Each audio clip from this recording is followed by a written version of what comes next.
हाँ, वही Russia Ukraine conflict के ऊपर था एंड कोविड का कैसे मैनेज किया इंडिया ने और चाइना में क्या डिफरेंस था जब मैनेज किया उन्होंने। आप करते रहिए क्योंकि इसमें आपकी मेहनत तो लगेगी, साथ में आपका थोड़ा लक फैक्टर भी काम आता है कि आप ये मत सोचना कि आपने इतनी मेहनत करी नहीं हुआ, लेकिन अगर आप करते रहेंगे तो आपको भगवान भी आपका साथ देगा। मेरा सेकंड इंटरव्यू है तो मैं देख भी चुका हूँ थोड़ा सा। बोला था कि अपना इंट्रोडक्शन 3 से 4 लाइन में दीजिए और इंट्रोडक्शन दिया। उसके बाद इंट्रोडक्शन से उन्होंने 1-2 क्वेश्चन पूछे। यूपीएससी आपसे कुछ रटी हुई चीज़ें नहीं मांगता है। अभी आपने मेंस देखा होगा लास्ट ईयर का, तो कुछ भी नहीं था। अगर आप सीसेट और पीवाईक्यूज़ पे अच्छे से आप काम करेंगे तो बहुत ही आराम से प्री निकल जाए। हेलो सर, आपका नाम? मेरा नाम मृदुल द्विवेदी है। ओके सर, आपका एजुकेशनल बैकग्राउंड क्या रहा है? मेरा ग्रेजुएशन में BA रहा और डिप्लोमा इन मास कम्युनिकेशन।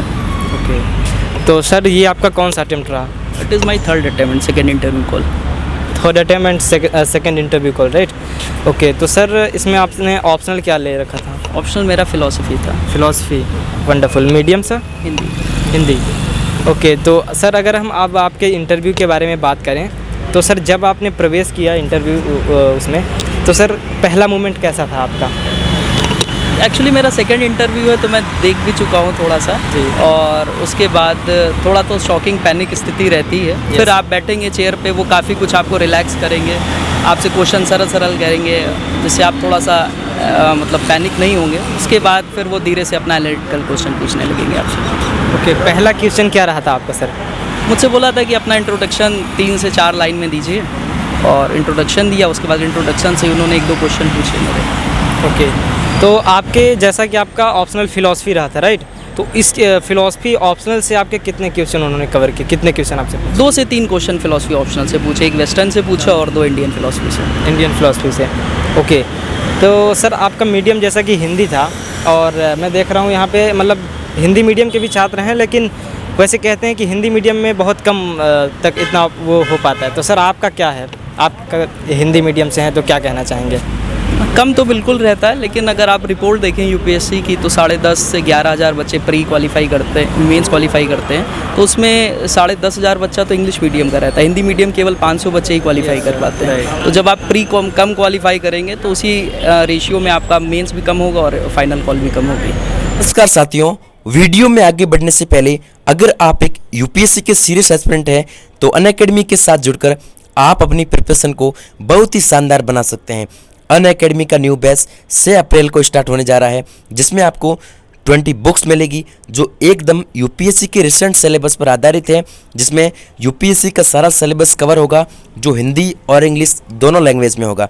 इसी के अलावा अगर आपका ऑप्शनल सब्जेक्ट बहुत ही कमज़ोर है तो अनअकैडमी की टीम के साथ जुड़कर आप अपने ऑप्शनल सब्जेक्ट को बहुत ही महत्वपूर्ण और शानदार बना सकते हैं। अगर आप एक बहुत ही नॉर्मल फैमिली से बिलोंग करते हैं तो अनअकैडमी में लोन फॉर यूपीएससी की फैसिलिटीज़ के द्वारा 0% EMI से आप लोन ले सकते हैं और अपनी प्रिपरेशन को शानदार बना सकते हैं। आपको यहाँ पे कोई भी हिडन चार्जेस नहीं है। तो दोस्तों, देरी किस बात की, आज ही सब्सक्रिप्शन लीजिए और अपनी तैयारी को शानदार बनाइए। इन सारे कोर्सेज को इनरोल करने के लिए डिस्क्रिप्शन में दिए गए लिंक पर जाएं और अपनी यूपीएससी की जर्नी को शानदार बनाएं। धन्यवाद। ओके, तो सर आप मतलब कितने साल से तैयारी करें? जैसे कि आपने 3 अटेम्प्ट दिया, तो कोई अटेम्प्ट आपने बीच में गैप किया या लगातार देते आ रहे हैं? नहीं, मैंने 2 अटेम्प्ट लगातार दिए, उसके बाद 1 साल का गैप लेके फिर 1 साल ये फाइनल अटेम्प्ट फिर से दिया, थर्ड अटेम्प्ट अपना। ओके सर, तो सर 3 साल मतलब 3 अटेम्प्ट आपने दिया और बहुत ही मतलब 3 अटेम्प्ट एक अपने में ही गर्व की बात है। इसमें आपने इंटरव्यू भी एक बार दिया, तो सर आपका मोटिवेशन क्या रहता था इसमें कंसिस्टेंटली लगे रहने का? मोटिवेशन ये रहता था कि जब आप पढ़ते हैं और धीरे धीरे आपको आगे बढ़ने का मौका मिलता है तो वो आपको मोटिवेट करता है कि प्री हो गया, नहीं अब मेंस करना है, मेंस हो गया अब इंटरव्यू करना है। तो इस तरीके से मोटिवेट रखा कि नहीं अभी हो जाएगा और खुद से पढ़ाई पे अपनी पर विश्वास रखा कि नहीं होगा एक दिन। जी, आपका हिंदी मीडियम और सर का तीसरा अटेम्प्ट था, तो सर आप हिंदी मीडियम वाले छात्रों को कुछ टिप्स देना चाहेंगे कि कैसे तैयारियां स्टार्ट करें कि इंटरव्यू तक आप आसानी से आ सकें? आपको इंग्लिश पे काम करना पड़ेगा, लैंग्वेज बैरियर नहीं होना चाहिए आपके साथ, और सीसेट पे बहुत सारा काम करना पड़ेगा। मैथ जो जब वो पता है आप IAS बन रहे हो और वो मैथ पूछ रहे हैं आपसे, कॉम्प्रिहेंशन उसी लेवल का पूछ रहे हैं, तो मैथ और कॉम्प्रिहेंशन पे काम करना पड़ेगा आपको। सीसेट और लैंग्वेज बैरियर अगर नहीं होता है तो हिंदी मीडियम मैं तो समझता हूँ कि इंग्लिश मीडियम से ऊपर निकल सकता है। वंडरफुल। सर आपका जैसा कि अभी आपने बताया सीसेट के बारे में, तो सर अभी आपका कभी हुआ जो सीसेट की वजह से आपको प्रॉब्लम फेस करनी पड़ी? नहीं, सीसेट की वजह से कभी नहीं हुआ। मेरे 3 अटेम्प्ट में जब मेरे 2 इंटरव्यू कॉल हुए तो दोनों बार क्लियर ही हो गया, और पहली बार मेरा मेंस में प्री में नहीं हुआ था तो वो जीएस की वजह से नहीं हुआ था। सीसेट तब भी क्वालिफाई हुआ था। ओके सर लास्ट अटेम्प्ट में जो आपने इंटरव्यू दिया उसमें थर्ड अटेम्प्ट है, Third- 3 अटेम्प्ट। मेरा मतलब कि जो ये आपने दिया अच्छा, ये। इससे पहले वाला लास्ट, जी। तो उसमें और इस वाले में आपको डिफरेंट क्या लगा सर? पिछली बार से अभी थोड़ा सा समझ में भी फ़र्क आया, थोड़ी सी चीज़ें और अच्छे से समझने लगे, एनालिटिकल पावर थोड़ी सी बढ़ी, और पता चलना लगा कि डिमांड क्या है यूपीएससी की, क्या इंटरव्यू में वो मांग रहा है, क्या वो मेंस में मांग रहा है, प्री को कैसे टैकल करना है। धीरे धीरे मैं समझता हूँ कि अगर उस पर काम किया जाए, PYQs करेंगे तो आपको डिमांड पता चल जाएगी पेपर की, उस पर उसी अकॉर्डिंग काम करना पड़ेगा। ऑसम सर, अभी आपने एक चीज़ मेंशन किया, यूपीएससी क्या मांग रहा है, तो आप क्या बताना चाहेंगे यूपीएससी क्या डिमांड करता है एक छात्र से? यूपीएससी आपसे कुछ रटी हुई चीज़ें नहीं मांगता है। अभी आपने मेंस देखा होगा लास्ट ईयर का, तो कुछ भी नहीं था उसमें। उन्होंने केवल एनालिटिकल क्वेश्चन पूछे, और अगर आप कोई भी बुक पढ़ के जाएंगे, किसी भी बुक से भी कोई क्वेश्चन नहीं था। जी।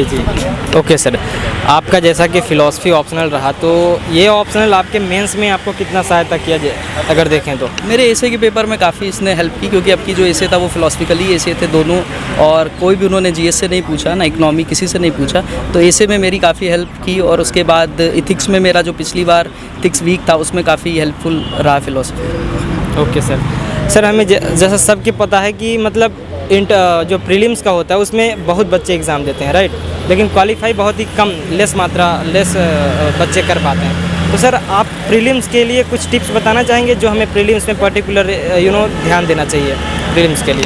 PYQs पे ध्यान दीजिए। प्रीवियस ईयर क्वेश्चन जितना आप ज़्यादा से ज़्यादा करेंगे उतना आप डिमांड ऑफ द पेपर समझेंगे कि हाँ ये डिमांडिंग है पेपर में। और उसके बाद आप सीसेट पे काम करिए।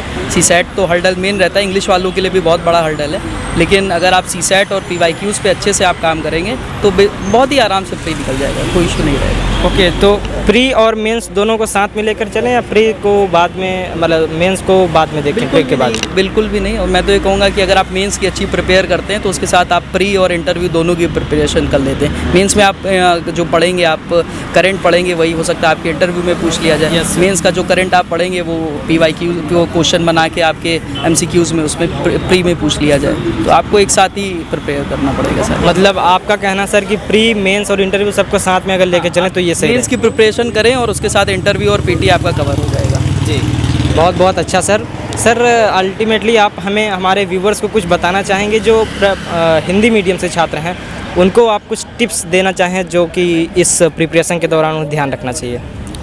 मैं बोलूँगा language is not a barrier for this exam. अगर आप बैरियर रखोगे इसको तो फिर आप हिंदी मीडियम आप आंदोलन करोगे। जी। अगर उसके साथ अगर आप अपने ऊपर काम करेंगे, देखेंगे कहाँ कमियाँ हैं, उसको सुधार करेंगे, तो आपके लिए बहुत सरल रहेगा, ईजी रहेगा इसको क्रैक करना। जी सर। तो सर जैसा कि हिंदी मीडियम से हैं और सर का ये तीसरा अटेम्प्ट था और सर ने इंटरव्यू भी दे दिया, बहुत बहुत बधाई सर आपको। Thank you sir. आपको तो आपको वही एनालाइज करना है कि एजुकेटेड गैस लेते कैसे हैं, तो उसके बेसिस पे एलिमिनेशन कैसे करना है आपको। प्रीलिम्स के लिए आपने कैसे मतलब तैयारी की? I have taken coaching also and I have done self study in college also. Okay, और ये इंटरव्यू के लिए? इंटरव्यू के लिए मॉक्स दिए थे 3-4। अच्छा, मॉक्स दिए थे। एंड व्हाट अबाउट आपका ऑप्शनल? ऑप्शनल के लिए तो सेल्फ स्टडी की थी। और क्या था आपका option? PSIR, political science and अरे। International relation. PSIR? जी। मतलब कुछ पैनलिस्ट घबराए नहीं, कह रहे ये तो फिर से आगे PSIR का, क्योंकि PSIR की लिस्ट बहुत लंबी है। जी। जैसे सोशियोलॉजी की है वैसे PSIR की। जी। घबराए तो वो क्यों घबराएंगे सर, हम घबराएंगे उधर। राइट, सो कुछ क्वेश्चंस थे उस PSIR से जी हाँ, वही रशिया यूक्रेन कन्फ्लिक्ट के ऊपर था, एंड कोविड का कैसे मैनेज किया इंडिया ने, और चाइना में क्या डिफरेंस था जब मैनेज किया उन्होंने, उसके बेसिस पे था। Okay, nice. और करंट अफेयर्स का कोई मुद्दा रिसेंटली या फिर कोई ऐसी सेंसिटिव जो इश्यूज हुए हैं?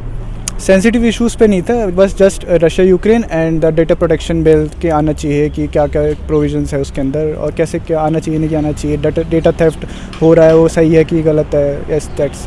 ओके, मतलब माहौल ऐसा था कि आपको डराया जा रहा था अंदर, या फिर जी मतलब काम था सब? नहीं, सब काम थे, सब अपना अपना क्वेश्चन पूछ रहे थे और काम नहीं सुन रहे थे, ऐसे कुछ नहीं था मतलब कि ये अफवाह है मार्केट में कि मतलब इतना डरो मत, अंदर माहौल सही है, मतलब कॉन्फिडेंस होके जाओ तो हो जाएगा। जी बिल्कुल, अंदर माहौल बिल्कुल शांत रहता है एंड सबके सब वेरी सपोर्टिव रहते हैं कि हाँ ठीक है, आप सोच लीजिए, 2 मिनट सोच Right. लीजिए, ये सब। अच्छा, अभी जो सर ये भगवत गीता अभी जो देख रहे थे, जी जी जी उसमें हमारे एथिक्स में बहुत बड़ा रोल है, जी, एक पूरा जी, का पूरा चैप्टर है। जी जी जी। सो हमें अपने आप को मोटिवेट करने के लिए जी, आपने मतलब क्या कहीं से पढ़ा, कुछ एथिक्स का ज्ञान लिया, या फिर किसी ने मतलब कैसे मोटिवेशन मिला अंदर कंपोज काम रहने का? मोटिवेशन तो यही था कि मतलब आप आए क्यों हो इस सर्विस में, राइट, उसको बार बार सोचते रहिए कि आप आए क्यों, जब क्योंकि आपका मन तो करेगा कि आप छोड़ देते हैं, अब नहीं करते हैं, लेकिन अगर आप ये सोचो कि आप आए क्यों थे और आपकी लाइफ कितना बड़ा चेंज ला सकते हो आप इसमें, और बाकियों की लाइफ में कितना बड़ा चेंज ला सकते हो, तो आप मोटिवेट रहोगे इसमें। सूरज जी आपका पहला अटेम्प्ट है ना? जी नहीं जी, मेरा ये तीसरा अटेम्प्ट है,